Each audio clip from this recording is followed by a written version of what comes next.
Hi, everybody, and this week is scaffolding the reading process. All right, I found this chapter actually very intriguing because last year I was in a more higher functioning classroom, and this year I am in more of a behavioral classroom.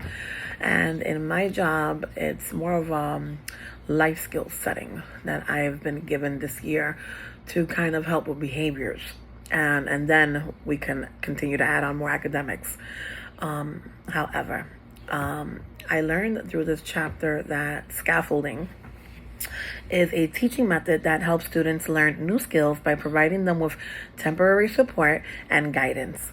In literacy instruction, especially for like English language learners, scaffolding can be used to support students' development of literacy skills in both their first language and in English. The goal of scaffolding is to provide students with necessary support and guidance to enable them to learn and accomplish tasks independently and on their own.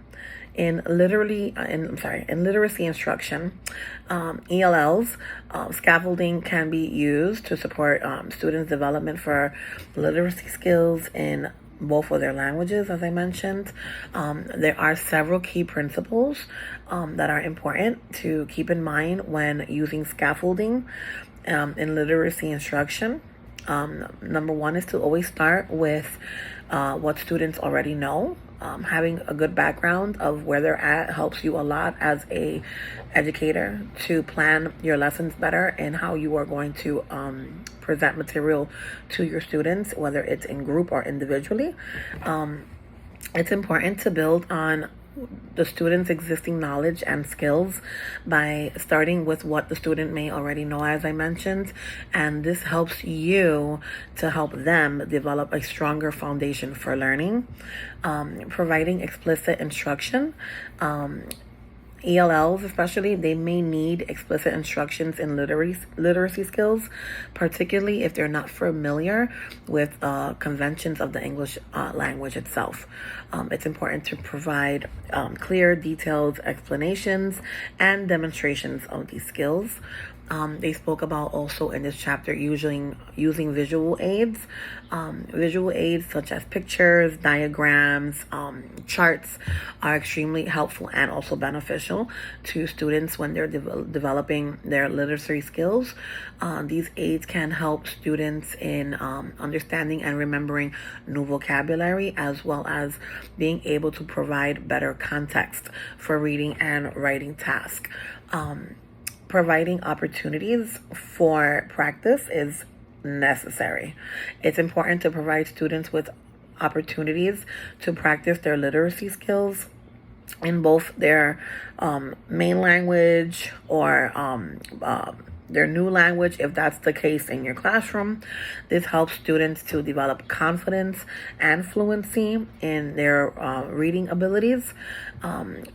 As an educator, you also have to learn, which is where I'm a little bit stuck at, how to gradually release responsibilities to your students. Because as students become more confident in their literacy skills, it is important as an educator to gradually release responsibility to them, which means providing them with more independence in their learning process, while still providing support and guidance as needed. Monitoring their progress is really big.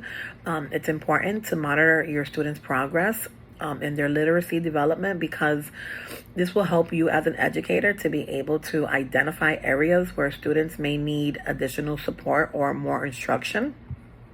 Using formative assessments is something that I find very important in my classroom, and makes my life easier when it comes to planning my lessons according to my students, because formative assessments can be used to monitor students' progress and provide feedback to both the student and as well to yourself as a teacher, to see maybe how you can change your lesson, or maybe a different method that you can use to engage the child better in your lessons and intrigue them where they would want to be more engaged and probably feel more comfortable in an activity that will call their attention.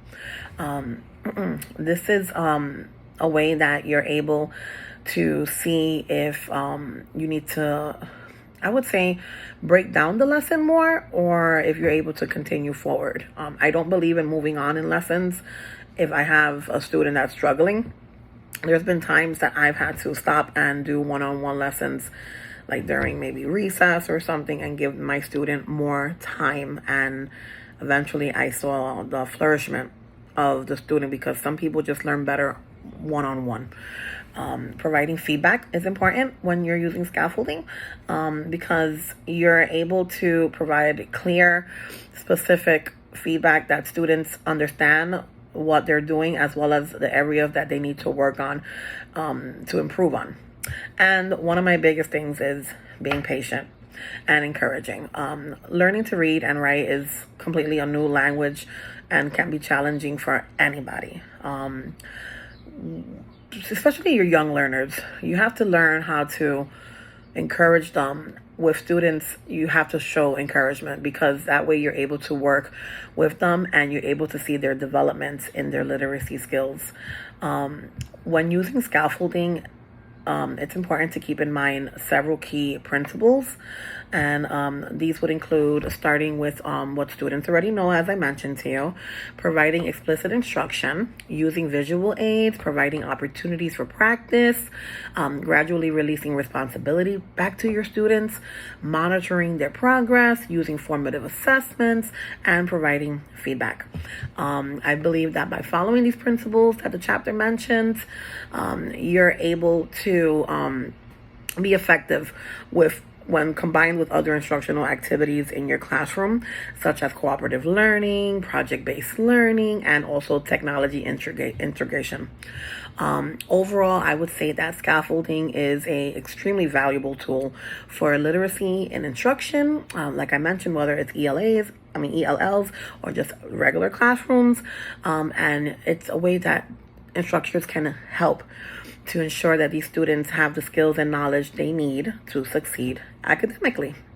All right, I do have a question, and my question is, how do you release more independence on your students for learning?